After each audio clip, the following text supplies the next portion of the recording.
Ketua DPRD Kota Palembang, Zainal Abidin, menyerahkan secara simbolis bantuan rumah layak huni program BSPS dan dana alokasi khusus di tahun anggaran 2021 kepada 70 masyarakat di Kelurahan Keramasan pada Senin pagi. Setelah menyerahkan bantuan secara simbolis, Zainal Abidin juga meninjau secara langsung beberapa rumah warga yang mendapatkan bantuan dari BSPS dan dana alokasi khusus untuk memastikan bantuan ini sudah tepat sasaran.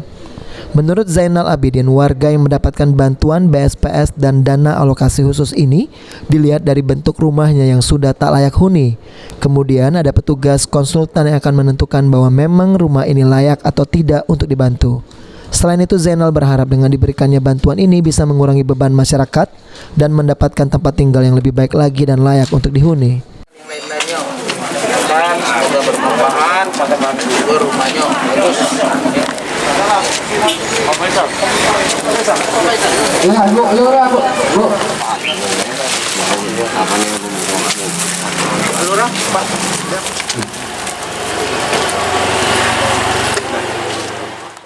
Melihat rumah, bentuk rumah, kondisi rumah. Okay. Nah, ada konsultan yang menentukan bahwa ini layak untuk dibedah atau dibantu.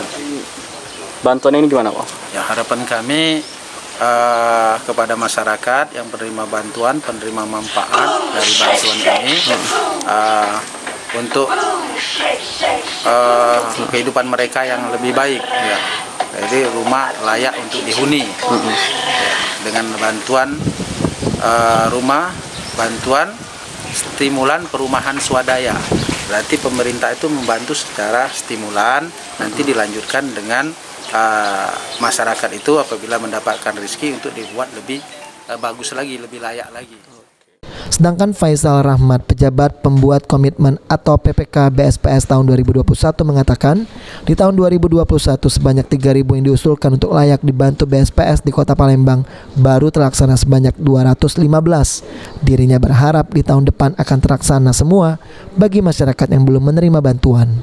Sebagai apa ya, Kak? Pengeceknya, Kak? Saya sebagai penanggung jawab kegiatan untuk DAK 2021. DAK 2021. Untuk yang menginventaris, untuk yang menggunakan layak, ada tim verifikasi sendiri di konsultan, memverifikasi dari pemerintah Kota Palembang melalui SK Kumuh untuk Palembang tahun 2020.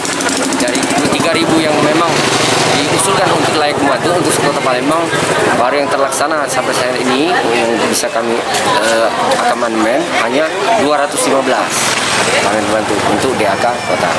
Nah, insya Allah dengan tambah integrasi dengan pemerintah Provinsi Sumatera Selatan yang akan dibantu juga bantuan ADB, Asian Development Bank, bantuan bank dunia 350 unit termasuk Kelurahan Keramasan juga mendapatkan bantuan tahun ini. Hanya saja belum pelaksanaannya. Insya Allah tahun ini kita laksanakan. Irawan, PAL TV.